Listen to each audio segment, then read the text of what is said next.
মুম্বাইয়ের Wankhede stadium West ইন্ডিজের জন্য পয়া ভেন্যু। এই মাটিতেই ইংল্যান্ডের বিপক্ষে গেল সপ্তাহে স্মরণীয় এক জয় তুলে নেয় উইন্ডিজ। এবার সে ধারাবাহিকতা ধরে রাখতে নেপালের বিপক্ষে মাঠে নামে সেই হোপের দল। গেল সেপ্টেম্বরে টি-20 দুবারের বিশ্ব চ্যাম্পিয়নদের দ্বিপাক্ষিক সিরিজে হারিয়ে হইচই ফেলে দেয় নেপাল। হিমালয়ের দেশের এবারের অভিজ্ঞতা খুব একটা সুখকর হয়নি। টস হেরে প্রথমে ব্যাট করতে নেমে মুখ থুবড়ে পড়ে নেপালের টপ অর্ডার। প্রথম ওভারেই আকিল হোসেনের আঘাত, মাত্র 1 রানে ফেরেন ওপেনার কুশল। পাওয়ার প্লেতেই ম্যাচের ফলাফল অনেকটা নির্ধারিত হয়ে যায়। 22 রান তুলতেই 3 উইকেট হারিয়ে চাপে পড়ে নেপাল।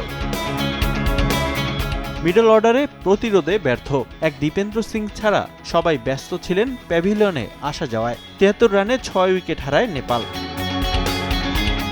সপ্তম উইকেটে সোমপাল কামিকে নিয়ে দলের স্কোর 100-র গড় পার করেন দীপেন্দ্র সিং। ভোগান্তি ভুলে চলে আসুন রিগালে। ওয়ারেন্টি সহ স্টাইলিশ কালেকশন নিয়ে রেডি রিগাল ফার্নিচার। সর্বোচ্চ 54 রান আসে এই জুটির ব্যাট থেকে। ক্যারিয়ারের 11তম 50 তুলে নেন দীপেন্দ্র। শেষ ওভারে ব্যক্তিগত 58 রানে আউট হন এই অলরাউন্ডার। শেষ পর্যন্ত 8 উইকেট হারিয়ে 133 রান তোলে নেপাল। ওয়েস্ট ইন্ডিজের হয়ে সর্বোচ্চ 4 উইকেট শিকার করেন জেসন হোল্ডার। নেপালের 133 রানের পুঁজি ওয়েস্ট ইন্ডিজের কোনো পরীক্ষা নিতে পারেনি। ব্যাট করতে নেমে কোনো ভুল করেনি ক্যারিবীয়রা। দেখে শুনে শুরু হয় তাদের ইনিংস।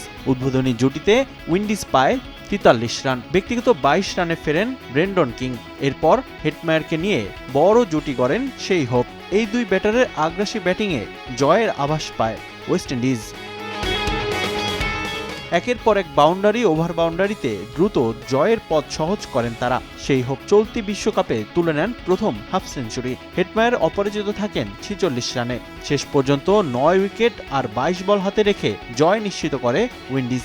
সেই গ্রুপে স্কটল্যান্ড ও ইংল্যান্ডের পর নেপালকে হারিয়ে 6 পয়েন্ট নিয়ে সবার আগে বিশ্বকাপের সুপার 8 নিশ্চিত করেছে ওয়েস্ট ইন্ডিজ। এদিকে 3 ম্যাচে সবকটিতে হেরে আনুষ্ঠানিকভাবে গ্রুপ পর্ব থেকে বিদায় নিয়েছে নেপাল। রিফাতুল ইসলাম মিরন, সময় সংবাদ।